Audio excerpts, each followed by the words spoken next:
ನಮಸ್ಕಾರ. ಆತ್ಮಹತ್ಯೆ ಮಾಡಿಕೊಳ್ಳುವ ರಾಶಿ ನಕ್ಷತ್ರಗಳು ವಿಡಿಯೋ ಸಂಪೂರ್ಣವಾಗಿ ನೋಡಿ, ನಿಮಗೆ ಗೊತ್ತಾಗ್ತಾ ಹೋಗುತ್ತೆ. ಮೊದಲು ಯಾಕೆ ಮನುಷ್ಯ ಆತ್ಮಹತ್ಯೆ ಮಾಡ್ಕೊಳೋದಕ್ಕೆ ಪ್ರಯತ್ನಗಳು ಮಾಡ್ತಾನೆ, ಯಾವ ವಿಚಾರಗಳಿಗೆ ಅಂದರೆ ವಿಪರೀತ ದುಡ್ಡಿನ ಸಮಸ್ಯೆಗಳಿರುತ್ತೆ, ಸಾಲಬಾಧೆಗಳು ಸಮಸ್ಯೆಗಳು ವಿಪರೀತ ಇರುತ್ತೆ, ಇನ್ನು ಗಂಡ ಹೆಂಡತಿ ನಡುವೆ ಜಗಳಕ್ಕೆ, ಕುಟುಂಬ ಕಲಹಕ್ಕೆ, ಕೌಟುಂಬಿಕ ಕಲಹಕ್ಕೆ, ಆಸ್ತಿ ವಿಚಾರಗಳಿಗೆ, ಇನ್ನು ಈ ಲವ್ ಮಾಡಿ ದೂರ ದೂರ ಆಗಿರ್ತಾರೆ. ಈ ಎಸ್ಪೆಷಲಿ ಚಿಕ್ಕ ಚಿಕ್ಕ ಮಕ್ಕಳಲ್ಲಿ ನೋಡಿದ್ದೀವಿ, ಎಕ್ಸಾಮಿನೇಷನ್ಸ್ಗಳಲ್ಲಿ ಫೇಲ್ ಆಗೋದು, ಕಡಿಮೆ ಮಾರ್ಕ್ಸ್ಗಳು ಬಂದಾಗ ಪೇರೆಂಟ್ಸ್ಗಳು ಬೈದಾಗ ಸೂಯಿಸೈಡ್ ಮಾಡಿಕೊಳ್ಳುವ ಲಕ್ಷಣಗಳಿರುತ್ತೆ. ದೀರ್ಘಕಾಲಿಕ ಅನಾರೋಗ್ಯ ಸಮಸ್ಯೆಯಿಂದ ಬಳಲುತ್ತಿದ್ದವರು, ಮಾನಸಿಕ ರೋಗಿಗಳಾಗಿದ್ದವರು, ಈ ವಿಪರೀತ ಶತ್ರುಬಾಧೆಗಳು ಮಾಡಿಕೊಂಡಿರ್ತಾರೆ, ಈ ಮೆಂಟಲ್ ಡಿಪ್ರೆಷನ್ಸ್ ಇರುತ್ತೆ, ಮಾನಸಿಕವಾಗಿ ಒತ್ತಡದಿಂದ ನೊಂದಿರೋ ಅಂಥ ವ್ಯಕ್ತಿಗಳು, ಮನುಷ್ಯನಿಗೆ ತಾನು ಮಾಡಿದ ತಪ್ಪಿನ ಅರಿವಾದಾಗ ಮನುಷ್ಯ ಆತ್ಮಹತ್ಯೆ ಮಾಡಿಕೊಳ್ಳುವ ಪ್ರಕರಣಗಳು ಇರುತ್ತೆ. ಅಂದುಕೊಂಡಿದ್ದು ನೆರವೇರದಲೇ ಇದ್ದಾಗ, ಇನ್ನು ಬ್ಯಾಂಕ್ ಲೋನುಗಳು ಶ್ಯೂರಿಟಿಗಳು ಕೊಟ್ಬಿಟ್ಟಿರ್ತಾರೆ, ಅವರು ಸಾಲ ತೀರಿಸ್ತಲೇ ಇದ್ದಾಗ, ಇವರಿಂದ ಲಕ್ಷಗಟ್ಟಲೆ ದುಡ್ಡಿಸ್ಕೊಂಡ್ಬಿಟ್ಟಿರ್ತಾರೆ, ಅವರು ವಾಪಸ್ ಕೊಡದಲೇ ಇದ್ದಾಗ, ಇನ್ನೊಬ್ಬರಿಂದ ಲಕ್ಷಗಟ್ಟಲೆ ದುಡ್ಡಿಸ್ಕೊಂಡು ವಿಪರೀತ ಸಾಲ ಮಾಡಿಕೊಂಡು ಈ ಸಾಲನ ಅವ್ರಿಗೆ ಇನ್ನೊಬ್ಬರಿಗೆ ವಾಪಸ್ ಕೊಡೋಕ್ಕಾಗಲ್ಲ ನನಗೆ ಅನ್ನೋ ವಿಚಾರದಲ್ಲಿ ಇರಬಹುದು. ಇದೇ ವಿಚಾರಕ್ಕೆ ಅದೇ ವಿಚಾರಕ್ಕೆ ಅನ್ನೋಕ್ಕಾಗಲ್ಲ, ಮನುಷ್ಯನಿಗೆ ಆ ರೀತಿ ಟ್ರಿಗರ್ ಮಾಡಿಸ್ಬಿಡುತ್ತೆ.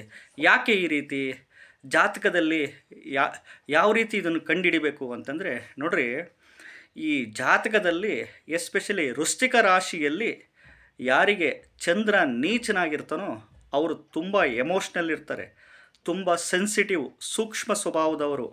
ಅವ್ರಿಗೆ ಒಂದು ಮಾತು ಅನ್ನಂಗಿಲ್ಲ, ಬೈಯಂಗಿಲ್ಲ, ತುಂಬ ಅಳೋದು, ವಿಪರೀತ ಅಳೋದು, ಖುಷಿ ಬಂದುಬಿಟ್ರೆ ಅಷ್ಟೇ ಖುಷಿಯಾಗಿರ್ತಾರೆ.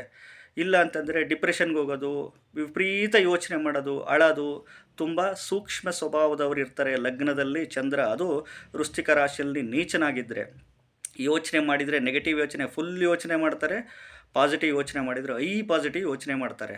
ಹಿಂಗಾಗಿ ಈ ವಿಚಾರದಲ್ಲಿ ರಿಲೇಟೆಡ್ಸ್ ಇರುತ್ತೆ. ಇನ್ನು ಈ ಯಾವುದೇ ರಾಶಿ ನಕ್ಷತ್ರ ಆಗಲಿ, ಯಾವುದೇ ಲಗ್ನ ಆಗಲಿ, ತಿಥಿ ಯೋಗ ಕರಣ ಪಾದ ಯಾವುದೇ ಆಗಲಿ, ಯಾವುದೇ ಗ್ರಹದ ದಶಾಭುಕ್ತಿ ಅಂತರ್ಭುಕ್ತಿಗಳು ನಡೀಲಿ, ಅರ್ಥ ಆಯ್ತೀರಾ?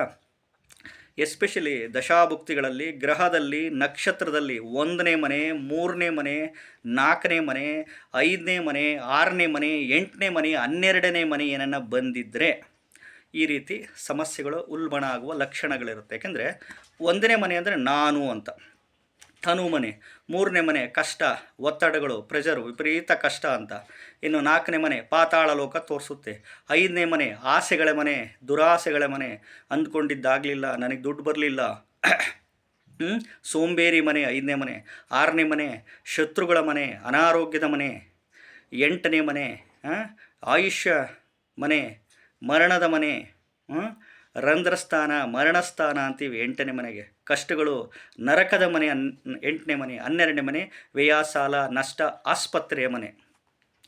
ಈ ರೀತಿ ಇದ್ದಾಗ ಮನುಷ್ಯ ಆತ್ಮಹತ್ಯೆ ಮಾಡಿಕೊಳ್ಳುವ ಚಾನ್ಸಸ್ ಪ್ರಕರಣಗಳು ಉಂಟು. ಇದು KP ಸಿಸ್ಟಮು, ನಾಡಿ ಸಿಸ್ಟಮ್ ಪ್ರಕಾರ ಹೇಳೋದಾದರೆ ನೋಡಿ, ಯಾವುದೇ ವ್ಯಕ್ತಿಗಳಾಗಲಿ ಆತ್ಮಹತ್ಯೆಗಳು ದಯವಿಟ್ಟು ಮಾಡ್ಕೊಳಕ್ಕೆ ಹೋಗಬೇಡಿ, ಅರ್ಥ ಆಯ್ತಾ? ಜೀವನದಲ್ಲಿ ಇದ್ದು ಸಾಧನೆ ಮಾಡಿ ತೋರಿಸ್ಬೇಕು. ಎಲ್ಲ ಮನುಷ್ಯನಿಗೆ ಕಷ್ಟಗಳು ಬರೋದು ಸಹಜ. ಎಷ್ಟು ಹಿರಿಯರು ಹೇಳ್ತಾರಲ್ಲ, ಕಷ್ಟಗಳು ಈ ಮನುಷ್ಯನಿಗೆ ಮರುಕ್ಕೆ ಬರುತ್ತಾ ಅಂತ ಕೇಳ್ತಾರೆ. ಸೊ ಹಂಗಾಗಿ ಈ ಮನುಷ್ಯನ ಜೀವನ ಒಂಥರ ಈ ಮಳೆಗಾಲ, ಚಳಿಗಾಲ, ಬೇಸಿಗೆ ಕಾಲ ಇದ್ದಂಗೆ ಎಲ್ಲ ಕಾಲಗಳಿಗೂ ಹೊಂದ್ಕೊಂಡು ಹೋಗ್ಬೇಕು, ಅನಿವಾರ್ಯ. ಯಾಕೆಂದರೆ ಇವೆಲ್ಲ ಕಷ್ಟ ಸುಖಗಳು ಸರ್ವೇ ಸಾಮಾನ್ಯ, ಎರಡು ಈಕ್ವಲ್ ಆಗಿ ತಗೊಂಡೋಗ್ಬೇಕು. ಅದಕ್ಕೋಸ್ಕರನೇ ಯುಗಾದಿ ಹಬ್ಬದ ದಿನ ಬೇವು ಬೆಲ್ಲ ತಿಂದು ಒಳ್ಳೆ ಮಾತನಾಡಿ ಅಂತ ಹೇಳ್ತಾರೆ. ಯಾಕಂದರೆ ಬೇವು ಕಹಿ, ಬೆಲ್ಲ ಸಿಹಿ ಎರಡೂ ಜೀವನದಲ್ಲಿ ಇರುತ್ತೆ. ಹಾಗಾಗಿ ಯಾವುದೇ ಕಾರಣಕ್ಕೂ ಯಾವುದೇ ವ್ಯಕ್ತಿಗಳಾಗಲಿ ಆತ್ಮಹತ್ಯೆ ಮಾಡ್ಕೊಳಕ್ಕೆ ಹೋಗ್ಬಿಡ್ರಿ, ಆತ್ಮಹತ್ಯೆಗೆ ಪ್ರಯತ್ನಗಳು ಮಾಡಬೇಡಿ. ನಮಸ್ಕಾರ.